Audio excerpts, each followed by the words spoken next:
So ito po yung matinding pasabog ngayon mga sangkay sa pandaigdigang balita. Itong bagong upong presidente ng bansang Amerika na si President Donald Trump. Abay, mayroon pong warning kay President Putin, ang sinasabing maangas na presidente ng Russia na kinakatakutan daw ng buong mundo, inangasan po ni Donald Trump. Pag-usapan po natin ito mga sangkay.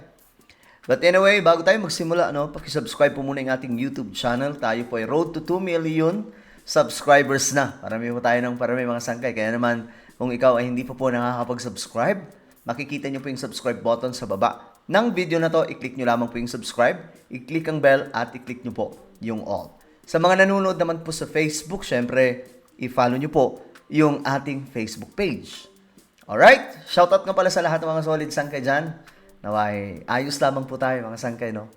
So, ito na. Pag-usapan po natin ito kasi itong bansang Amerika ngayon, may bagong upong presidente. Ito po ay si Donald Trump. Isa pong matikas, maangas na presidente ng bansang Amerika. Biruin yung mga sangkay. Wala po itong sinasanto eh. Ultimo pati yung LGBT. Nagulat ako mga sangkay, sinabi po niya wala daw po siyang ibang kikilalanin na gender. Ang Amerika daw po ay walang ibang kikilalanin na gender kundi ang lalaki at babae lang. Yun lang daw mga sangkay. So nakakagulat mga sangkay na pasabog ng isang Donald Trump dahil kahit po yung ibang mga leader hindi po nagsasagawa ng mga ganong klaseng komento, statement dahil nga po sa takot.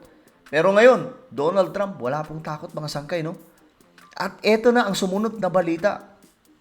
Wala pang, ilang araw na ba? Mga 3 araw pa lang po ata, mga sangkay. Wala pang 1 linggo na nakaupo sa upuan ng opisina ng pagkapresidente ng bansang Amerika. May warning na kaagad. At ang winarningan pa, si Vladimir Putin. Totoo to mga sangkay. Ito yung balita mga sangkay para makita po ninyo. Hinikayat ni US President Donald Trump si Russian President Vladimir Putin na makipagkasundo na sa Ukraine. You've called for a ceasefire in Ukraine. If Vladimir Putin doesn't come to the table to negotiate with you, will you put additional sanctions on Russia? Okay. Okay, sige. Sabi dito ng nagtatanong, kung sakali na hindi makikinig si Putin sa'yo, anong gagawin mo? Magsasagawa ka rin ba ng sanction sa Russia? Then ito po yung sagot ni President Donald Trump. Sounds likely. And do you think that the war should be frozen currently along The war should have bilateral never lines? started. If you had a competent president, which you didn't, the war wouldn't have happened. Sabi niya kumbaga sa madaling sabi, kung maayos lang po sana itong presidente, I think ang tinutukoy niya dito mga sangkay, yung presidente ng bansang Amerika na nauna, ito pong si Biden, hindi sana daw po mangyayari ang gera na ito kung siya ang nakaupong presidente. Kaya nga lang mga sangkay, alam naman po natin, ang naging resulta sa halalang iyon, si Biden po yung nanalo. So ang nangyari,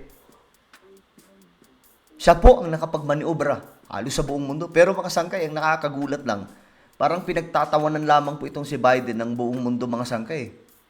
Unlike po dito kay Donald Trump na talagang saludo at saka nagpapahayag po agad sila ngayon ng suporta. Biruin nyo, kakaupo pa lang na presidente nitong si Donald Trump. Nagsama-sama kaagad yung mga malalakas na bansa. Ito po ay ang Japan, India, Australia, Amerika. So ngayon mga sangkay, nagpaparamdam na itong Amerika na hey, ayaw namin ng gulo. Pero once naguguluhin nyo ang mundo, may kalalagyan kayo. Parang ganun po ang message kay Vladimir Putin. The war in Ukraine would have never happened if I were president. But that couldn't happen because the election was rigged. Sinabi nitong dapat ay bilisan ng Russia ang paglatag ng peace deal sa Ukraine. At kung hindi nito ginawa, ay papatawan niya ng panibagong taripa at sanctions ang mga produkto ng Russia. Grabe, no? Ba't kaya ganun kalakas ang loob ng bansang Amerika? Hindi naman po tayo malalim pagdating po sa mga information when it comes to trade, trade war, geopolitics, but ang mapapansin nyo dito mga sangkay, mayroon po talagang kapangyarihan ang bansang Amerika na magsagawa ng sanction sa kahit na sinong bansa, no? At ito po mga sangkay, gagawin daw sa Russia, pero may panglaban kasi dito yung Russia eh. Tandaan po natin, sa dami-daming sanction na ginawa po ni Biden sa Russia, hindi po tinamaan ang Russia ng gutom. Nagpatuloy pa rin po ang ekonomiya ng Russia. Lalong-lalo na po ngayon, mga sangkay, mayroon pong BRICS currency na patuloy pong lumalakas. Ito po yung pagsasama-sama, mga sangkay, ng halimbawa na lang, BRICS is Brazil, Russia, India, China, South Africa. Yan po yung mga nagsama-sama kasi. So, I don't know. But, ito namang si Putin, mas open siya ngayon kay Donald Trump. Hindi po tulad noon. Actually, bilib nga po siya kay Donald Trump, lalong-lalo na po sa lakas ng loob daw nito mga sangkay. Kasi, muntik na pong patumbahin si Donald Trump, pero eto pa rin, tumakbo pa rin. Nanalo pa, mga sangkay, di ba? Sagot naman ni Russian Deputy United Nations Ambassador Dmitry Polyansky na ang banta ni Trump na pagbubuwis at sanctions sa kanila ay hindi basta magtatapos sa gyera nila sa Ukraine. Nais muna nilang malaman kung ano ang gusto ni Trump na kasunduan para matigil ang gyera bago ang pagpapatuloy ng kanilang bansa. Giit naman na hindi naman responsibilidad umano ni Trump ang ginagawa ng US sa Ukraine mula pa noong taong 2014 na nagresulta sa pagiging anti-Russia. Well, we'll look into that. We're talking to Zelensky. We're going to be talking with President Putin very soon. Grabe, no? Ganun siya kaano mga sangkay, ka-active. Hindi po tulad ng mga naunang naging presidente na puro lang yo-yo mga sangkay sa kanilang mga pamilya. Pero ito mga sangkay, talagang kakausapin. Itong si Zelensky, si Putin, mukhang pagbabatiin mga sangkay, pag-aayusin ang dalawang ito. Kaya tuloy itong si Trump, minsan napag-iisipan na mukhang ito na daw po si Antichrist. Kasi si Antichrist, di ba yung identity niya, kung mabasahin po natin ang Biblia, siya po ay peacemaker. Fake peacemaker. Okay? Yun po ang kanyang gagawin. But this time, guys, hindi naman siguro aabot sa ganun na siya po yung Antichrist. Kasi, mga sangkay, marami nga din po na iinis kay Donald Trump eh. Di ba? Pero, mas marami po ang kinakabahan o natatakot sa impluensya ni Donald Trump. Biruin yung mga sangkay, kahit po yung nangyayari yung gulo dyan sa Middle East, bago po umupo sa pagkapangulo, si Donald Trump, bigla kaagad mga sangkay, nagkaroon ng peace, di ba? Naayos kaagad ang gulo, ang digmaan mga sangkay. So, yan po yung meron si Donald Trump na wala ang nakaraang administrasyon. And we'll see how it all happens. We're going to look at it very soon. One thing I do feel, the European Union should be paying a lot more than they're paying because under Biden, I mean, we're in there for $200 billion more. Now, it affects them more than it affects us. We have an ocean in between, right? Little thing called an ocean. The European Union should equalize. We're in there for $200 billion more. Grabe. Yung Europe tuloy, pagbabayarin mga sangkay. Kasi ang tingin po ni Donald Trump, naabuso po yung bansang Amerika ng mga kakampi nilang bansa sa West. Na parang inutulang po ng inuto itong si Joe Biden. So ngayon, itong si Donald Trump, agresibo.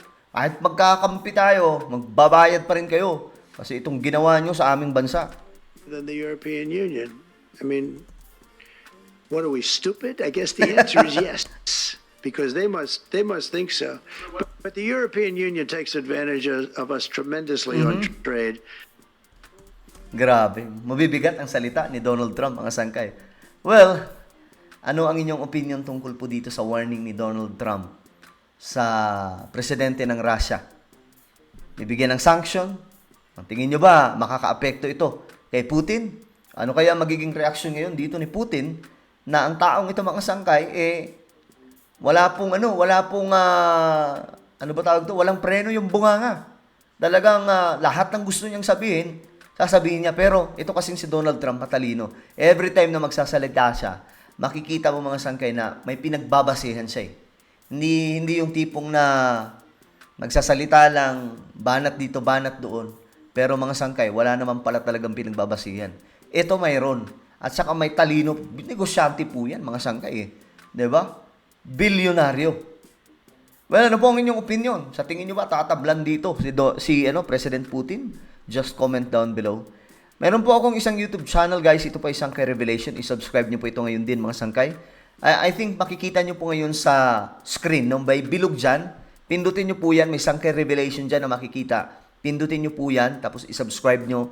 Then, i-click nyo po yung bell at i-click nyo po yung all. Panoorin nyo po yung mga video dito, mga sangkay. Magaganda po yung topic natin. Alright, so ako na po ay magpapaalam. Mag-iingat po ang lahat. God bless everyone.